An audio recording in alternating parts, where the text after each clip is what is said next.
Bismillahirrahmanirrahim. Assalamualaikum warahmatullahi wabarakatuh. Alhamdulillahilladzi arsala rasulahu bil huda wa dinil haqq lidhhirahu 'alad dini kullihi wa kafa billahi shahida. Asyhadu an la ilaha illallah wahdahu la syarikalah wa asyhadu anna Muhammadan abduhu wa rasuluh la nabiyya wa la rasula ba'da. Allahumma salli ala Muhammad wa ala alihi wa ashabihi ajma'in, amma ba'du. Jamaah salat maghrib Masjid Taqwa rahimakumullah. Kita bersyukur kepada Allah atas segala limpahan rahmatnya yang tiada habis-habisnya untuk kita semua. Yang rahmat itu meliputi segala sesuatu dan untuk semuanya tanpa tebang pilih.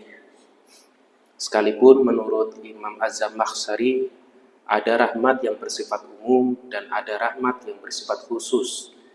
Yang bersifat umum itu untuk siapapun dan yang bersifat khusus itu adalah untuk mereka yang beriman.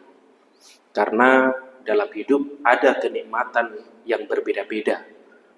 Yang satu bisa dirasakan oleh semuanya dan yang satu ketenangan hati, jiwa, dan keyakinan untuk berjaya di dunia akhirat itu tentu hanya dimiliki bagi mereka yang percaya, yang beriman.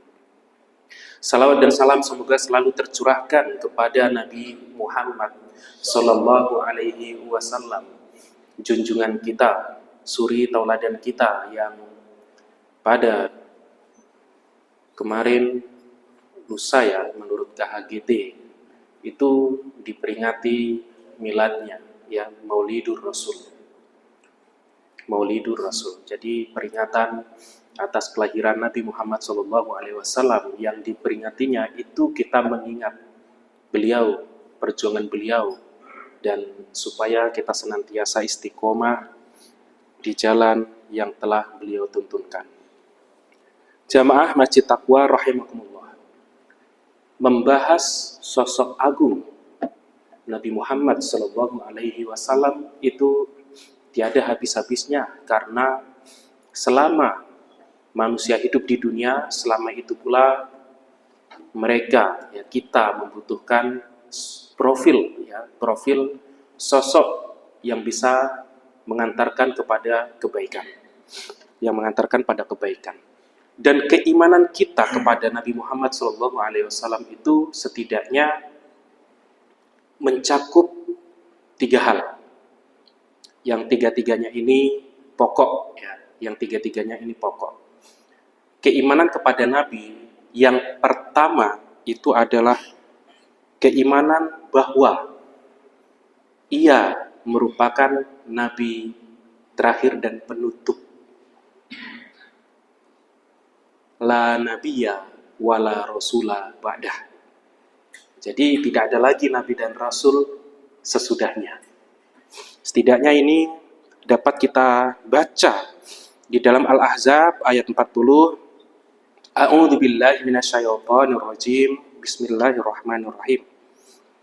Ma kana Muhammadun aba ahadim min rijalikum walakin rasulallahi wa khataman nabiyyin wa kana Allahu bikulli syai'in alima.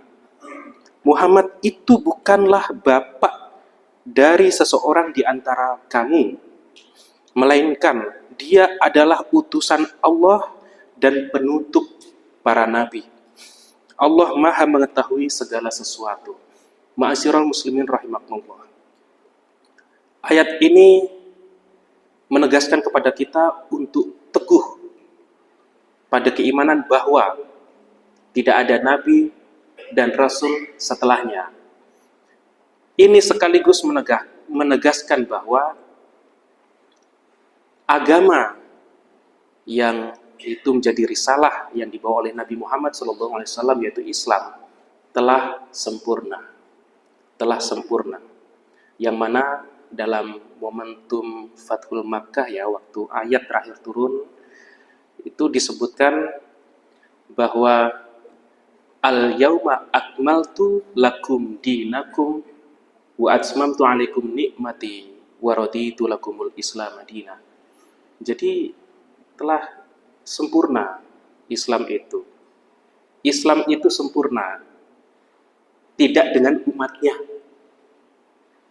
Tidak dengan umatnya. Bila mana umatnya ingin mengejar kesempurnaan itu, ya berproses dalam kebaikan, mustilah mengikuti yang sempurna itu, yaitu Islam yang dibawa oleh Nabi Muhammad SAW. Dan bagaimana berislam, beliaulah profilnya, profil yang terbaik. Itu yang pertama. Keimanan kepada Nabi itu meliputi satu, bahwa Nabi Muhammad SAW adalah Khatamul Anbiya, penutup para nabi. Yang kedua, bahwa keimanan kepada Nabi Muhammad SAW itu adalah keimanan tentang Nabi diutus untuk manusia. Karena manusia itu adalah makhluk yang bisa membedakan mana baik mana buruk, dianugerahi dengan akal budi. Hal ini bisa kita baca di dalam Saba ayat 28, wa ma arsalnaka illa kaffatan linnasi basyiran wa nadhira walakinna aktsaran nasi la ya'lamun. Tidaklah kami mengutus engkau, hai Muhammad, kecuali kepada seluruh manusia sebagai pembawa berita gembira dan peringatan. Akan tetapi kebanyakan manusia tidak mengetahui. Jadi karena manusia itu gampang oleng, jamaah rahimakumullah, maka diutuslah Nabi supaya istiqomah. Nabi sendiri, ya Nabi Muhammad SAW sendiri sebagai manusia ada potensi oleng juga. Bedanya kalau Nabi dalam pantauan langsung Allah Subhanahu Wa Taala, sehingga di bawah pantauan Allah itu langsung. Kalau kita, siapa yang memantau kita sepanjang hari, yang menasihati kita? Seperti misalkan Nabi itu pernah bermuka masam, ditegur, abasa wa tawalla.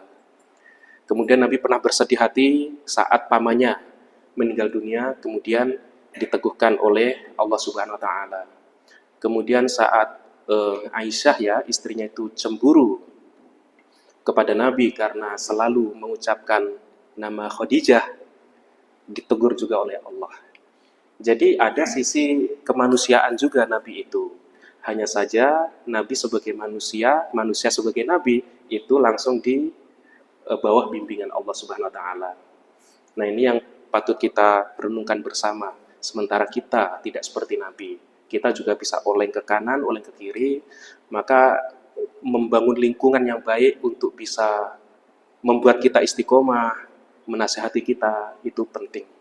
Dan yang ketiga, yang tadi yang pertama Nabi sebagai penutup, yang kedua Nabi diutus untuk manusia, dan yang ketiga diutusnya Nabi, risalahnya membawa rahmat.